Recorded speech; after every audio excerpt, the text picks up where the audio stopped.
कल हमने रहीमदास जी के और कबीरदास जी के हमने दोहावली पढ़ी थी, उनके दोहे हमने पढ़े थे। ठीक है, उसी के आधार पर यहाँ पर कुछ अभ्यास कार्य दिया गया है। ठीक है, तो यहाँ पर प्रश्न एक में तो ये शब्द दिए गए हैं जिनको आपको पढ़कर देखना है, उच्चारण करना है उनका, इनको कैसे हम इनका उच्चारण करते हैं। ठीक है, प्रश्न 2 में निम्नलिखित प्रश्नों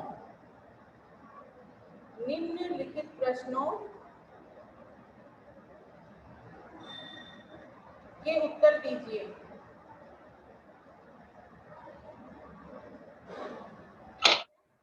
प्रश्न 1 है, पेड़ को परोपकारी क्यों कहा गया है? पेड़ को परोपकारी मतलब परोपकारी क्या होता है? जो दूसरों पर उपकार करते हैं उनको हम परोपकारी कहते हैं। ठीक है, क्योंकि पेड़ निस्वार्थ भाव से हमें फल देता है।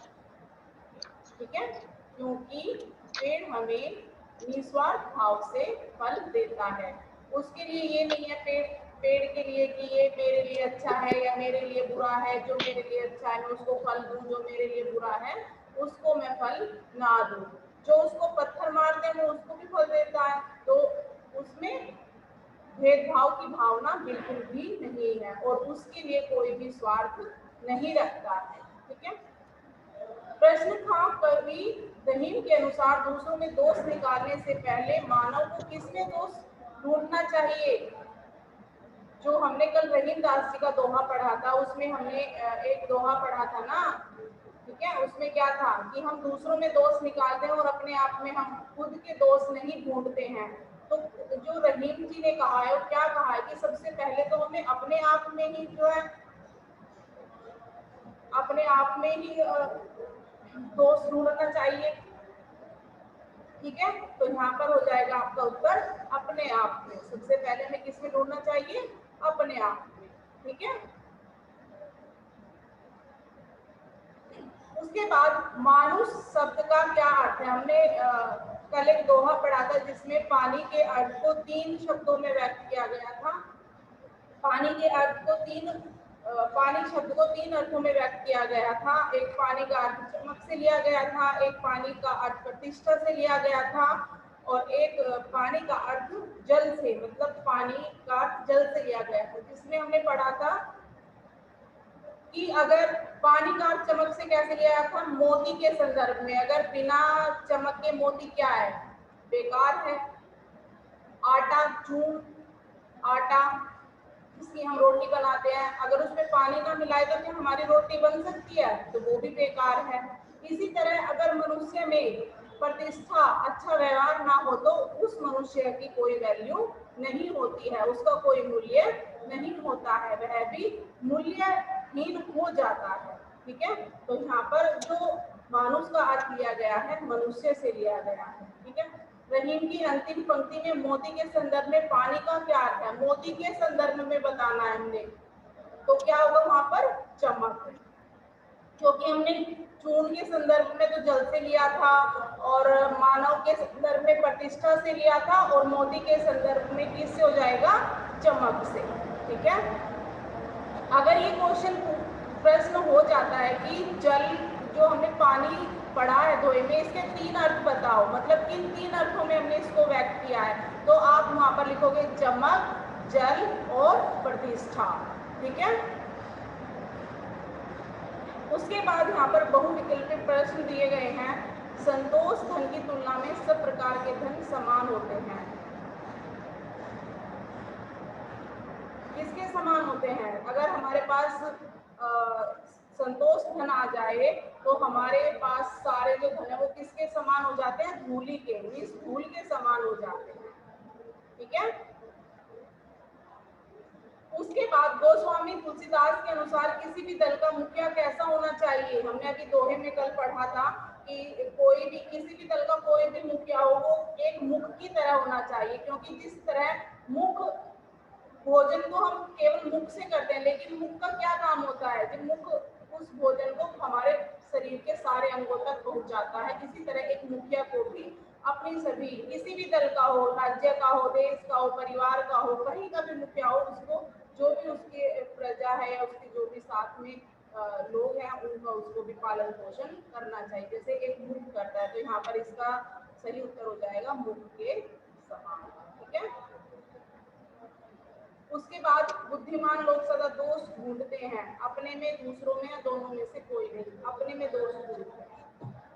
संतों का स्वभाव ही सहित न देखने के कारण समान होता है। किसके समान होता है? कांटों के, पत्थरों के या फूलों के समान होता है। जिस तरह फूल ये नहीं देखते हैं कि भाई मैं मतलब जिस कोई भी अच्छा व्यक्ति है बुरा व्यक्ति है कोई भी फूल को तोड़ेगा तो उसके हाथ में खुशबू जरूर होगी। फूल को ये नहीं पता है कि ये अच्छा है या बुरा है, वो अपनी खुशबू को उसके हाथों में जरूर छोड़ेगा।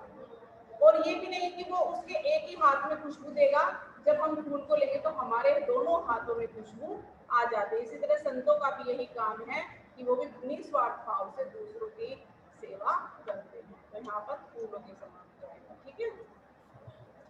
उसके बाद अति लघु उत्तरीय प्रश्न है। निम्नलिखित प्रश्नों के उत्तर एक या दो शब्दों में दीजिए। शब्दों में देना है हमें इनका उत्तर। सबसे बड़ा धन कौन सा धन होता है? संतोष धन होता है। ठीक है। सच्चे संत का स्वभाव कैसा होता है? निर्मल होता है। किन पुरुषों पर कुसंगति का प्रभाव नहीं होता? उत्तम पुरुषों पर। कैसे मनुष्य के पास नहीं जाना चाहिए? जिसके मन में हमारे लिए प्रेम ना हो। हमने कल ये भी दोहा पढ़ा था कि रहीम दास जी ने कहा था कि हमें ऐसे व्यक्ति के पास नहीं जाना चाहिए, ऐसे लोगों के पास नहीं जाना चाहिए जिनके हृदय में हमारे लिए प्रेम ना हो, जिनकी आंखों में हमारे लिए स्नेह ना हो। हमें ऐसे लोगों के पास नहीं जाना चाहिए, चाहे वहां पर सोने की वर्षा ही क्यों न हो रही हो, लेकिन हमें वहां पर नहीं जाना चाहिए। ठीक है। उसके बाद जिससे संबंध विच्छेद हो जाए उससे क्या करना चाहिए? हमें उसे मनाना चाहिए, बार बार मनाना चाहिए। जैसे टूटे हुए मोती को टूट जाने पर हम मोतियों की जो माला होती है वो जितनी भी बार टूट जाती है तो हम उसको क्या करते हैं? उसको जोड़ लेते हैं। इसी तरह अगर हमारा कोई प्रिय हमसे टूट जाता है या हमसे उससे रिश्ता टूट जाता है तो हमें उसको मनाना चाहिए। ठीक है। उसके बाद ये कुछ प्रश्न हैं, ये आपको अपनी नोटबुक में भरने हैं। ठीक है। ये आपको बुक में नहीं करने, अपनी पुस्तक में नहीं करने, ये आपको अपनी उत्तर पुस्तिका में करने हैं, नोटबुक में करने हैं। ठीक है। अब आते हैं शब्द भंडार पे। ठीक है। शब्द भंडार में निम्नलिखित शब्दों के समानार्थक शब्द लिखिए। ठीक है। यहाँ पर आपको समानार्थक शब्द भरने हैं। समान जैसे बराबर, करूं, पेड़। ठीक है। इस तरह यहाँ पर भरने हैं। फिर विलोम शब्द हैं जैसे हित, अहित, शुभ, अशुभ, ऐसे भरने हैं। फिर नीचे संज्ञाएं बनानी है जैसे बुरा से बुराई, समान से समानता। फिर विशेषण बनाने हैं, संतोष से संतुष्ट, नीच से नीचता, विष से विषैला। इस तरह यहाँ पर आपको ये भरने हैं शब्द। ठीक है। उसके बाद नीचे भाषा कौशल्य में दिया गया है, यहाँ पर जोड़कर एक शब्द बनाना है और उसका अर्थ भी लिखना है।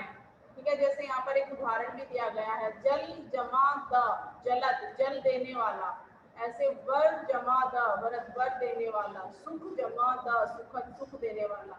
ठीक है। इस तरह यहाँ पर पंख जमा ज, पंकज, पंख का अर्थ होता है कीचड़ में जन्म लेने वाला। ठीक है।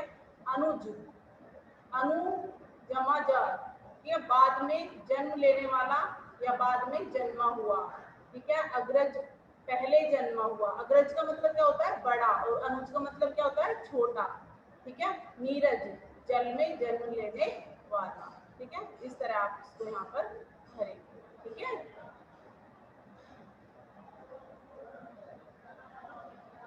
अब आते हैं अलंकार। ठीक है। मैं थोड़ा सा इसको शॉर्ट में, संक्षेप में समझाऊंगी कि अलंकार होते क्या है। अलंकार का अर्थ होता है आभूषण।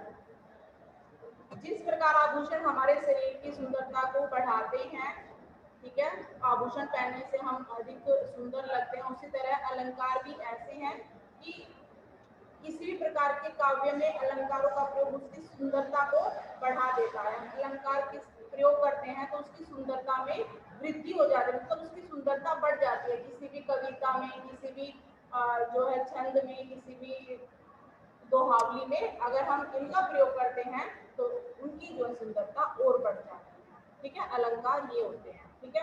अलंकार के भेद कौन कौन से होते हैं? अनुप्रास अलंकार। अनुप्रास अलंकार क्या होता है? जिस रचना में व्यंजन वर्ण की बार बार आवृत्ति के कारण चमत्कार उत्पन्न हो। वर्ण बताए ना आपको क्या होते हैं, क ख ग घ, वर्ण तो आपको सभी को पता ही है।